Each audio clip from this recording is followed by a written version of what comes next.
Hello friends, slate chalk and টকে তোমাদের সবাইকে স্বাগত। আজকে রাজশেখর বসুর সারানুবাদ কৃষ্ণ দ্বৈপায়ন ব্যাসকৃত মহাভারত থেকে অগস্ত্য মুনির দুটি কীর্তির কথা তোমাদের কাছে পাঠ করে শোনাচ্ছি। প্রথমটি সমুদ্র শোষণ এবং দ্বিতীয়টি বিন্ধ্য পর্বতের বৃদ্ধি বন্ধ করা। তাহলে চলো শুরু করি আজকের দুটি গল্প। সত্যযুগে কালেয় নামে এক দল দুর্দান্ত দানব ছিল। তারা বৃত্তাসুরের সহায়তায় দেবগণকে আক্রমণ করে।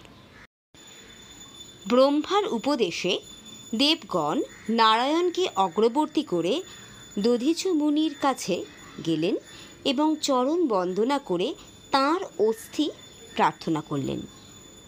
মুনি প্রীত মনে তৎক্ষণাৎ প্রাণ ত্যাগ করলেন। দেবগণ তাঁর অস্থি দিয়ে বিশ্বকর্মাকে দিলেন।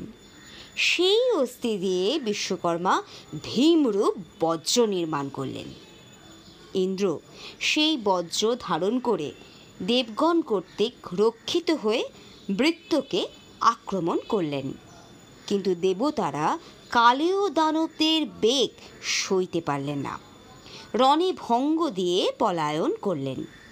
তখন মহাবিষ্ট ইন্দ্রের বলবৃদ্ধির জন্য নারায়ণ ও মহিষীগণ নিজ নিজ তেজ দিলেন।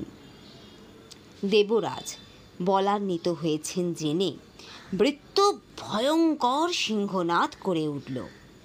সেই শব্দে সন্ত্রস্ত হয়ে ইন্দ্র অবশভাবে বজ্র নিক্ষেপ করলেন। মহাসুর বৃত্ত নিহত হয়ে মন্দর পর্বতের ন্যায় ভূপতিত হল। তারপর দেবতারা ত্বরিত হয়ে দৈত্যদের বধ করতে লাগলেন। তারা পালিয়ে গিয়ে সমুদ্র গর্ভে আশ্রয় নিলেন। কালেয় দানবগণ রাত্রিকালে সমুদ্র থেকে বেরিয়ে এসে তপস্বী ব্রাহ্মণদের বধ করতে লাগলেন।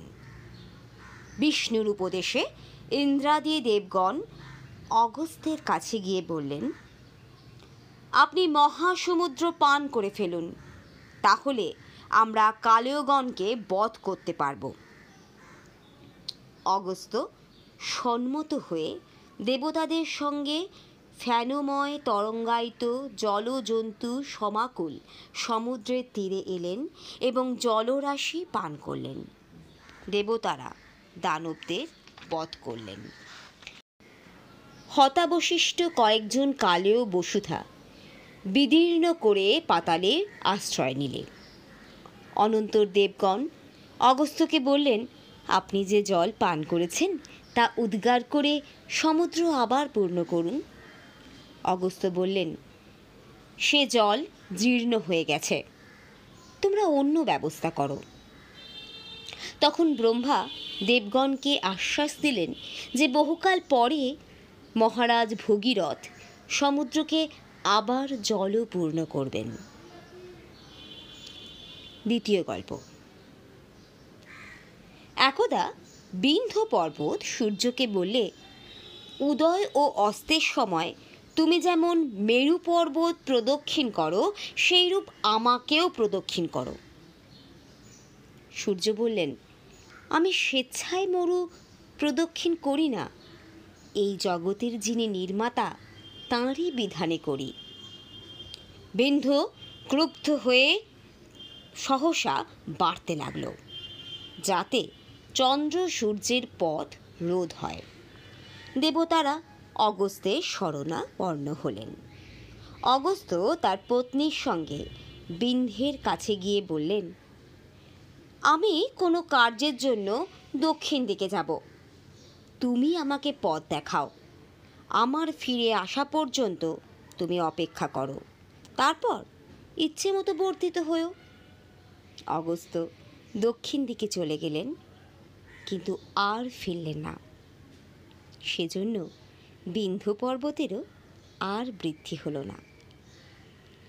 বন্ধুরা, কেমন লাগলো আজকের এই গল্প পাঠটা আমাকে অবশ্যই জানিও। কিন্তু ভালো লাগলে অবশ্যই প্লিজ একটা লাইক, শেয়ার আর সাবস্ক্রাইব করতে ভুলো না কিন্তু। আজ এই পর্যন্ত, আবার দেখা হবে একটা নতুন গল্প নিয়ে। টাটা।